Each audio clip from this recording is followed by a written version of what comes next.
আজকে পড়ানো হবে জলসেচ ব্যবস্থা অর্থাৎ ক্লাস 11 সেকেন্ড সেমিস্টার পরীক্ষার পরিবেশ বিদ্যা বিষয়ের প্রথম অধ্যায়ের জলসেচ ব্যবস্থা নিয়ে আলোচনা করা হবে। তোমাদেরকে বলো ভিডিওটি প্রথম থেকে শেষ পর্যন্ত দেখো। আশা করি তোমাদের কাছে এই যে জলসেচ ব্যবস্থা সম্পর্কে প্রতিটা জিনিস একেবারে জলের মতো সহজ হয়ে যাবে।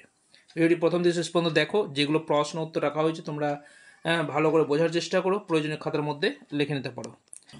প্রথম অধ্যায়ে টোটাল 9টা টপিক আছে। 9টা টপিকের মধ্যে 7টা টপিকের ভিডিও অলরেডি দিয়ে দেওয়া হলো, বাকি থাকলো 2টা। বেশ কয়েকদিনের মধ্যে আমি বাকি 2টা টপিক পড়িয়ে দিব, তাহলে তোমাদের প্রথম অধ্যায় কমপ্লিট হয়ে যাবে। ওকে, তো এখানে যে প্রশ্নগুলো নিয়ে আলোচনা করো, প্রতিটা প্রশ্ন উত্তর কিন্তু সাজেশন ভিত্তিক। তোমরা ভিডিওটি থামিয়ে থামিয়ে প্রত্যেককে এই প্রশ্নের উত্তরগুলো লিখে নিতে পারো। ওকে, জানতে হবে যে সেচ ব্যবস্থাটা কি, মানে জলসেচ ব্যবস্থাটা কি। সেচ হলো কৃষি জমিতে ফসল ফলানোর জন্য কৃত্রিমভাবে মাটিতে জল দেওয়ার ব্যবস্থা। স্বল্প বৃষ্টি এবং অনাবৃষ্টির সময় জলের অভাবে ফসল উৎপাদন যাতে বাধাগ্রস্ত না হয় সেজন্য গাছের বৃদ্ধি নিশ্চিত করতে কৃত্রিমভাবে জমিতে এই জল সরবরাহ করা হয়। তো দেখো, বিষয়টা তোমরা হয়তো বুঝতে পেরেছো যে সেচ কি। সেচ হচ্ছে জমিতে ফসল ফলানোর জন্য কৃত্রিমভাবে মাটিতে জল দেওয়ার যে ব্যবস্থা। দেখো, এমনিতে সাধারণত কি হয় যে বৃষ্টির জলের উপর নির্ভর করে ফসল ফলানো হয় থেকে, কিন্তু সব সময় তো আর বৃষ্টি হয় না। তখন কি হয়, উদ্ভিদের বা ফসলের চাহিদা, জলের যে চাহিদা সেটা মেটানোর জন্য কী করা হয়, কৃত্রিমভাবে জমিতে জল দেওয়া হয়।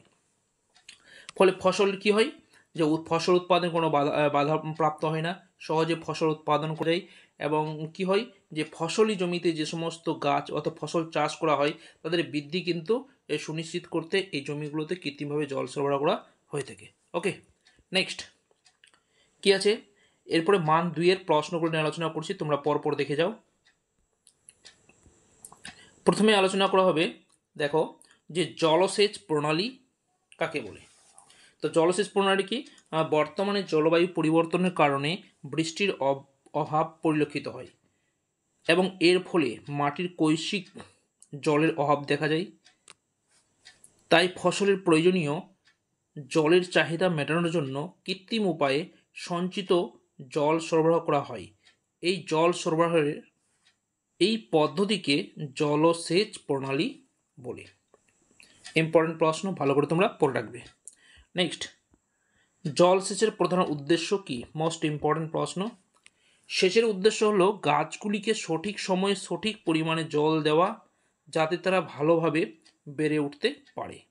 মাটির পর্যাপ্ত জল উদ্ভিদের বৃদ্ধিতে সাহায্য করে, শিকড় তৈরি করা পুষ্টি এবং এমনকি আরও গাছপালা তৈরি করে এই জলসেচ ব্যবস্থার মাধ্যমে। ওকে, তোমরা বিষয়টা বুঝতে পেরেছো যে জলসেচ কি হচ্ছে, সঠিক সময়ে সঠিক পরিমাণ জল দেওয়া, এটা হচ্ছে জলসেচের প্রধান উদ্দেশ্য। তার কারণটা কি, ভালোভাবে গাছ বেড়ে উঠবে। অর্থাৎ জলসেচের মাধ্যমে যে সমস্ত জমিতে বা যে সমস্ত ফসলে জলসেচ করা হবে তার ফলে কী হবে, উদ্ভিদের বৃদ্ধি হবে, পুষ্টি হবে, শিকড় তৈরি হবে। ওকে, নেক্সট প্রশ্ন, কেরেজ পদ্ধতি কি। কেরেজ পদ্ধতি কি দেখে নাও। জলের প্রয়োজনীয় বাষ্প রোধ করার জন্য মরু অঞ্চলে পৃষ্ঠীয় জলসেচ করা যায় না, তার পরিবর্তে কী করা হয়, মাটির নিচের স্তরে পাইপের সাহায্যে কৃষি জমিতে জল সরবরাহ করা হয়। এই ধরনের পদ্ধতিকে মাটির নিচের জলসেচ পদ্ধতি বলা হয়, যা পাকিস্তান ও আফগানিস্তানে কেরেজ পদ্ধতি নামে পরিচিত। দেখো, মরুভূমি অঞ্চলে কি হয়, মরুভূমি অঞ্চলে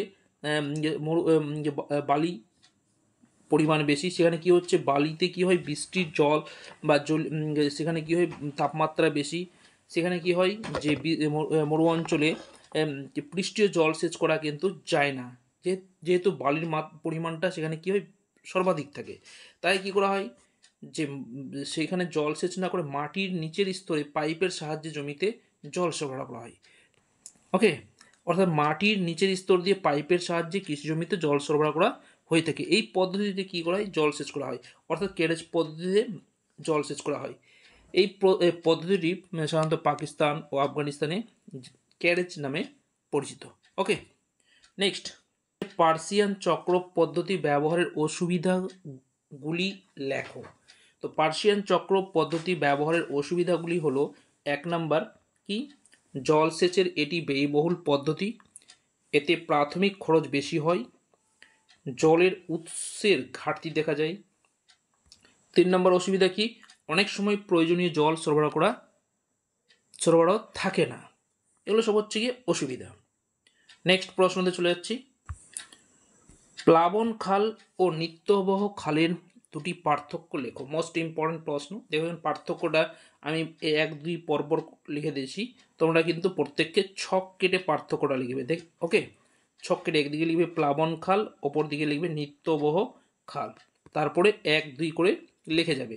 দেখো এগুলো প্রশ্ন মান 2-এর প্রশ্ন, তো বেশি লেখার দরকার নেই, মাত্র 2-3টা পার্থক্য লিখলেই যথেষ্ট। ওকে, 1 নম্বর পার্থক্য কি আছে, প্লাবন খালের জলের উৎস হলো বৃষ্টির জল বা জোয়ারের জল, কিন্তু নিত্যবহ খালের জলের উৎস নদী, পার্বত্য অঞ্চলের ঝর্ণা। দেখো প্লাবন খালের উৎসটা কি, জল, বৃষ্টির জল কিন্তু, কিংবা জোয়ারের জল। আর নিত্যবহ খালের উৎসটা কি, নদী, পার্বত্য অঞ্চলের ঝর্ণা। এগুলো সব হচ্ছে গিয়ে কি বলবো, নিত্যবহ খালের জলের উৎস। তারপরে কি আছে,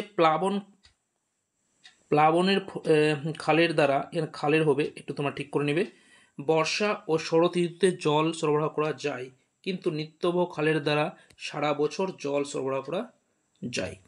মনে রাখবে প্লাবন খালের দ্বারা কী হয়, বর্ষাকালে আর শরৎ ঋতুতে, এই 2 ঋতুতে কিন্তু প্লাবন খালের দ্বারা কিন্তু জল, মানে প্লাবন খালে জল সরবরাহ হয়, কিন্তু নিত্যবহ খালে কী হয়, বছরে সবসময় জল সরবরাহ করা হয়ে থাকে। নেক্সট প্রশ্নতে চলে আসছি, মান 6-এর প্রশ্ন, মোস্ট ইম্পর্টেন্ট প্রশ্ন। প্রথমটা প্রশ্ন দেখে নাও, ভারতবর্ষে কৃষিতে জলসেচের প্রয়োজনীয়তাগুলি লেখো। মান 6-এর জন্য মোস্ট ইম্পর্টেন্ট প্রশ্ন, তোমরা ভালো করে পড়ে নেবে। কী দেওয়া আছে, ভারতবর্ষ কৃষি প্রধান দেশ, তাই সারা বছর ধরে বিভিন্ন ধরনের ফসল উৎপাদনের জন্য জলসেচের ব্যবস্থা গুরুত্ব অপরিসীম। ভারতবর্ষে কৃষিতে জলসেচের প্রয়োজনীয়তাগুলি হলো, জলসেচের হবে, একটু তোমরা ঠিক করে নেবে, বানানটা মিস্টেক আছে। প্রয়োজনীয়তাগুলি হলো কি কি দেখে নাও। অনিয়মিত বৃষ্টিপাত, প্রথম পয়েন্ট হচ্ছে অনিয়মিত বৃষ্টিপাত। ভারতের প্রতি বছর একই রকম বৃষ্টিপাত হয় না, আবার ভারতের মতো বিশাল দেশে সর্বত্র একই পরিমাণ বৃষ্টি হয় না। যে সকল অঞ্চলে বৃষ্টিপাতের পরিমাণ অপর্যাপ্ত ও অনিশ্চিত, সেখানে জলসেচ ছাড়া কৃষি কাজ সম্ভব না। এখানে বৃষ্টিপাত ডবল হয়ে গেছে, তোমরা একবার লিখবে। ওকে, নেক্সট পয়েন্ট কি আছে, স্বল্প বৃষ্টিপাতযুক্ত অঞ্চল। দেখো বৃষ্টিহীন ও স্বল্প বৃষ্টিপাতযুক্ত অঞ্চলে জলসেচ ব্যতিরেকে কৃষিকাজ করা সম্ভব নয়। তারপর নেক্সট পয়েন্ট, রবি শস্য চাষ। ভারতে শীতকাল শুষ্ক প্রকৃতির, অর্থাৎ এই সময় তেমন একটা বৃষ্টিপাত হয় না বলে রবি শস্য চাষের জন্য জলসেচ প্রয়োজন। নেক্সট, মাটির জল ধারণ ক্ষমতা। ভারতের বিভিন্ন অঞ্চলের মাটির জল ধারণ ক্ষমতা বিভিন্ন রকমের। যেসব মাটির জল ধারণ ক্ষমতা কম, সেখানে জলসেচ ছাড়া কৃষিকাজ সম্ভব নয়। যেমন ল্যাটেরাইট ও লোহিত মৃত্তিকার জল ধারণ ক্ষমতা খুবই কম। নেক্সট, আধুনিক কৃষি পদ্ধতির ব্যবহার। সবুজ বিপ্লবের সময় থেকে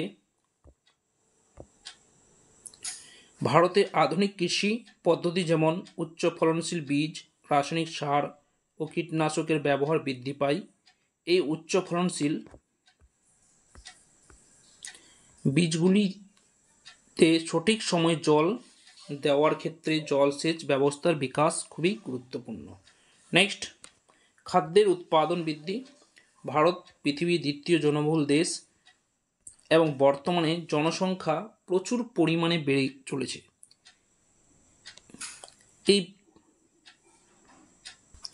এই বিপুল পরিমাণ জনসংখ্যার চাহিদা মেটানোর জন্য ভারতের কৃষির উৎপাদন বৃদ্ধি খুবই প্রয়োজন। তার জন্য অন্যান্য উপকরণের পাশাপাশি জলসেচ প্রয়োজন। নেক্সট পয়েন্ট, বাণিজ্যিক ফসল উৎপাদন। বিভিন্ন অর্থকরী ফসল যেমন পাট, তুলো, আখ, রবার প্রভৃতি ফসল বাণিজ্যিকভাবে উৎপাদনের জন্য জলসেচ ব্যবস্থা সুষ্ঠু বিকাশ সাধন খুবই প্রয়োজন। নেক্সট পয়েন্ট, বহুফসলি চাষের বিকাশ। দেখো, ভারতের মতো দেশে বিপুল জনসংখ্যা, খাদ্যের চাহিদা মেটাতে বহু ফসলি কৃষি ব্যবস্থার বিকাশ খুবই প্রয়োজন। আর তার জন্যই তার জন্য সঠিক সময় জমিতে জলসেচের প্রয়োজন হয়, কারণ ভারতের সব ঋতুতে সমপরিমাণ বৃষ্টিপাত হয় না। এই ছিল ভারতের জলসেচের প্রয়োজনীয়তা। এই পয়েন্টগুলো লিখে নিতে পারলে আশা করি তোমরা প্রত্যেকে ফুল মার্ক পেয়ে যাবে। নেক্সট প্রশ্ন হচ্ছে কি, আধুনিক জলসেচ পদ্ধতি সম্পর্কে আলোচনা করো।